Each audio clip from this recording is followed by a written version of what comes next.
देसी बोले बनाई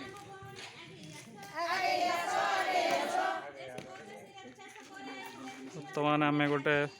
आग्रो इकोलोजी उपर गोटे कैंपेन करुचु मालकानगिरी मार्कापाली गाँव में जोटा कि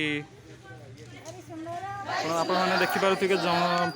पूरा प्राकृतिक चाष आउ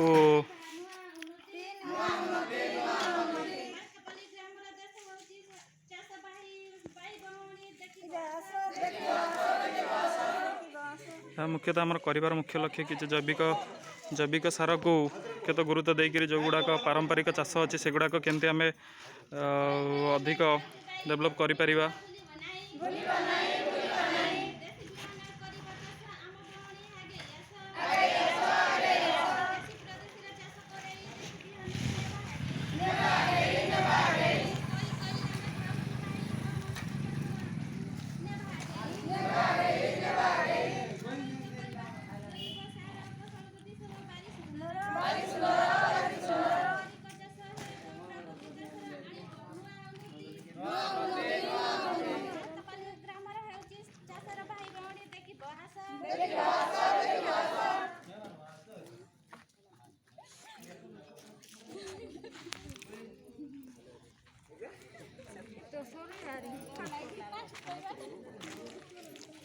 तो बर्तमान जीवा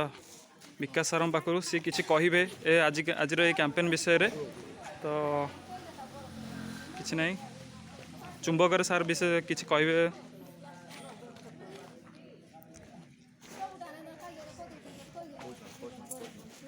सर सर किसी कहे प्रोग्राम विषय किसी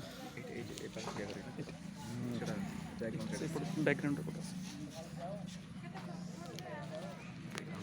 ग्लोबल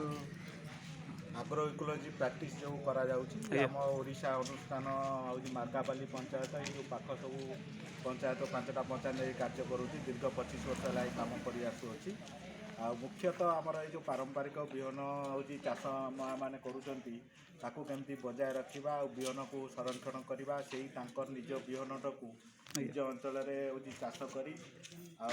एनवायरनमेंट को केमती भल रो जो जलवायु परिवर्तन आजिकल जो मुख्य समस्या देकी गति करुँची तेणु आदिवासी संप्रदायर लोक चाषी मैंने केमी उन्नति रूपे से माने क्लाइमेट रेजिलेंस बा जलवायु परिवर्तन ठारू हूँ बंचिकी रे स्वास्थ्य केमती भल रर पारंपरिक खाद्य जो प्रकार पोषणयुक्त खाद्य अच्छी आईटा को आज हूँ अवेयरनेस करा विश्वस्तरीय अवेयरनेस करा 1 ରୁ 16 अक्टोबर पर्यंत आज मार्कापाली पंचायत पंचायत ग्रामर लोकवासी मैंने आमर चाषी मैंने को एकत्रित आम करूँ से एकत्रित हो गोटे अवेयरनेस कैंपेनिंग आज करिकी पंचायत ऑफिस रे पर्यंत ग्राम रू पंचायत ऑफिस पर्यंत आसिकी अवेयरनेस करजे मैंने बाहर लोक मानू पारंपरिक बिहन पारंपरिक चाषर केमती उन्नति हम आउ जलवायु परिवर्तन केमती आगु को जो विश्वर प्रभाव पड़ुची से मुक्ति पाइबापी भल रही स्वास्थ्य ये सब जिन कार्यक्रम आगू नहीं। बहुत बहुत धन्यवाद सर।